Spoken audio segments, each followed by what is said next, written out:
Yo, yo. Do another watch list here going into April 15th. Start off with mentioning some oil news headlines last week and over the weekend. Um, so we've had some move like back when Russia and Ukraine had their, I think it was March 2022, and now we've got Israel headlines. So we've got some of the similar names.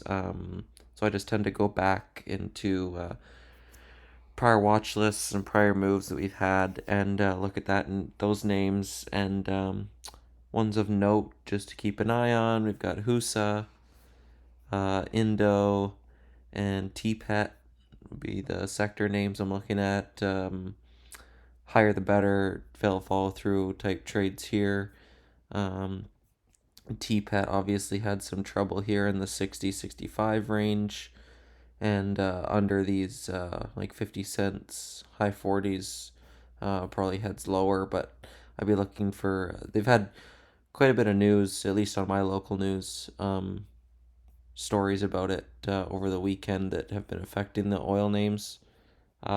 With other news that have come out over in Israel and stuff. So I'd expect gap ups on these, and if they gap up enough, I don't think they'd sustain themselves. TPAT more the price range I'd prefer.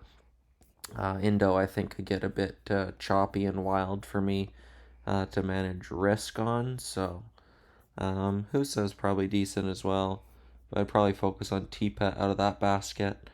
Um, HUPC I'd like to go over because back here when we were looking at this day, we were looking at pops versus 160s, and we identified as a key level looking left over here that topped out, had support, and then acted as a base, and topped out here in pre-market, and now we retested it again and acted as another key level. So I think it's important to keep these lines drawn in your chart for down the road. So now if this is topped out here, so I'm assuming it fails each time it tests it.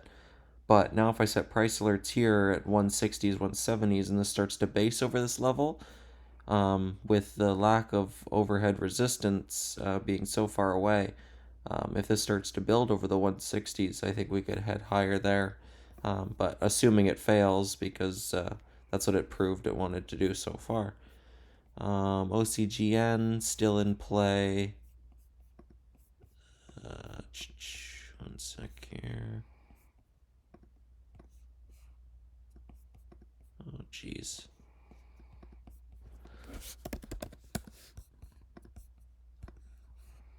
There we go. Disconnected for some reason. So yeah, these wicks still holding here. It broke down a bit and reclaimed.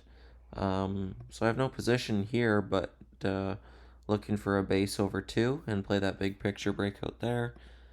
And then some other names in play. Wave still consolidating. This thing one of these days is going to break one way or another out of this trend. So see which way it wants to do that. CNXA is incredible daily chart.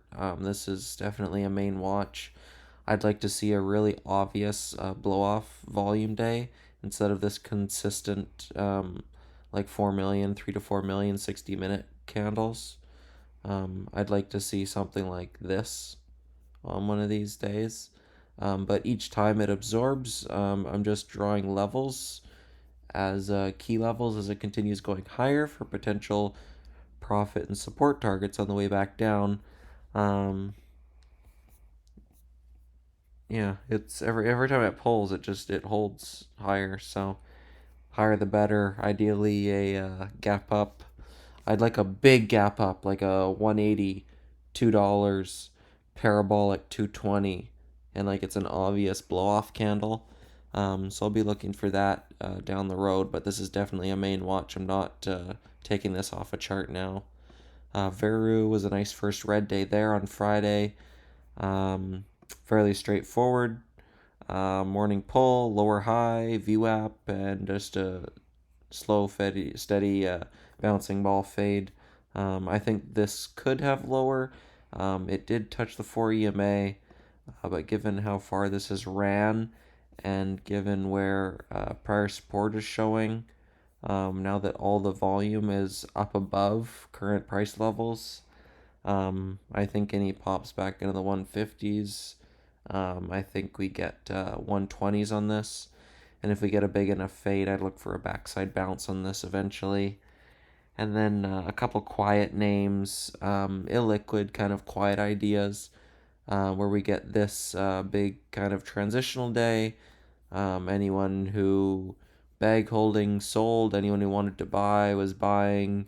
Um, but this trend continues to fail. And now this higher lows trend, it was breaking down into the close. So I'd be looking for 120s and then a possible gap fill if this 110 to 120 area fails to follow through. I think we get a fade back down to the 80s. And ATOS, we had been talking about this one on the front side for a few weeks. And this one had a catalyst this day. I can't remember if it was earnings or if it was um, what do you call it? Like results for their pharmaceutical stuff. I can't remember what it was, but there was a PR this day, and it failed, and now it's continuing to hit this prior support of the 160s. So if 160 gives up, I think we could get a trade back down to the 130s and just capture that small little trade there. But yeah, so this will be another quiet idea if 160 continues to fail to follow through. So I'd be looking at, yeah, those couple quiet names, all of the oil sector. I'll use like Indo as a guide and then use that to trade TPET. And then CNXA and Viru. I'm not taking those off radar. So I think that's a good enough watch list going into tomorrow. Yeah, so I'll see you guys in the room. Take it easy.